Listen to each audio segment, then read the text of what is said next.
All right, Jason, welcome back. So this segment, we're going to go over the first one, the earnest money deposit. Yeah, if you can, go get a blue line copy of the 2017 repc. It's awesome because it shows you the changes. We're going to hit everything on the repc, but we're highlighting the changes. So hopefully you have a familiarity with how the repc was in the 2008.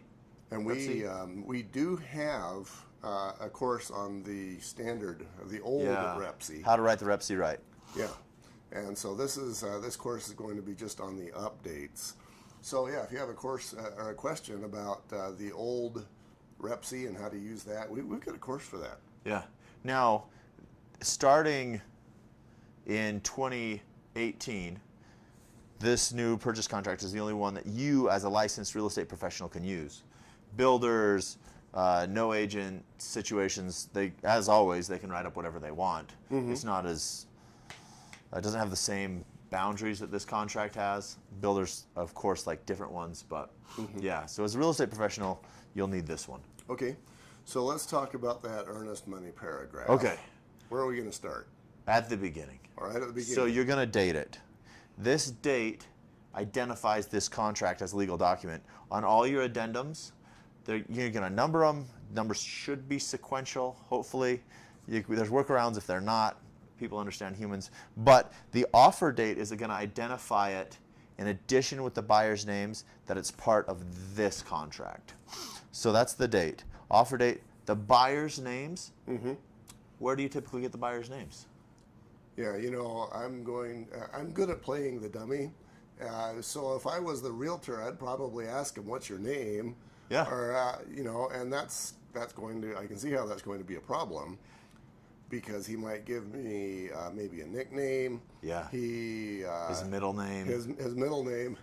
That happens a lot. Yeah, I know people who don't know how to spell their middle name. They've spelled it differently through their life, and you know, people don't use their middle name that often. So I can see where even something that simple might cause grief. Yeah. The best thing you can possibly do is have your buyers talk to the loan officer first, have him pull their credit, get pre-approved, and have him ask, how do you want to sign your name 60 some odd times at closing? Because you can do loans in not necessarily their full legal name. Some programs, other programs require what's the name on their social. So depending on things, so you're going to want to talk to your loan officer, hey, how's this going to work? How do you want it? And so on my pre-approval letters, I have the name as it should appear on the purchase contract. It's a great place to get the name. So you're going to identify so-and-so buyer offers to purchase from the seller. So here's the question, where do you get the seller's name? That's interesting. Yeah, and I'm going back through my background, and I know guys who were, you know, Joe Jones Jr.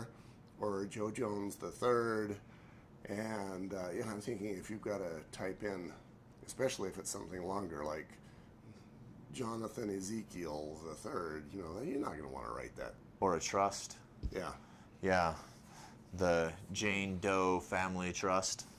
Anyway, so it's really important to identify the seller, because as a lender, as the title company, legally, there's only certain people who can sell a home. They have to own the home.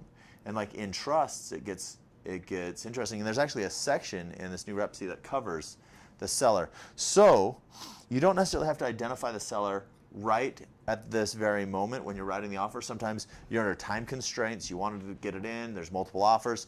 So owner of record works. It's best if you can identify exactly who that owner of record is. It will have to be identified somewhere in the contract. You can pick it up in an addendum afterwards when you've identified who it is. So when you say owner of record works, you don't actually physically write in owner of record. Oh yeah, yeah, right there, owner of record, seller. Nice. Yeah. Then you don't make any mistakes. Exactly. I can see how that can eliminate some problems. Yeah, yeah, and almost everything on a purchase contract can be fixed with an addendum, but you don't necessarily want to do a lot of addendums. Addendums are a pain, and you know, I've heard people say that basically the more addendums you have, the less you are as a realtor as viewed by the clients. Or the other realtor. Or As viewed by everybody. So, the awesome realtor, if you really want to be perceived as an expert, then there is a very short list of addendums. Yeah. And that's what we want you to look like an expert. Your client's going to be like, "You're amazing." And be like, "I know." True that. All right. So we're going to get the seller. And then the next part is the earnest money, this section. So 4 calendar days, not business days, 4 calendar days, an amount, right? And the amounts vary, and there's differing reasons why you would want to do a higher or lower amount. Something that you need to take into consideration is how much money your buyer, my borrower, has available. Now, the earnest money, while being refundable most of the way through the transaction, still has to be documented in most cases. So I've had times where the realtor has fronted the earnest money for my buyer, and through the zero money down, it came back.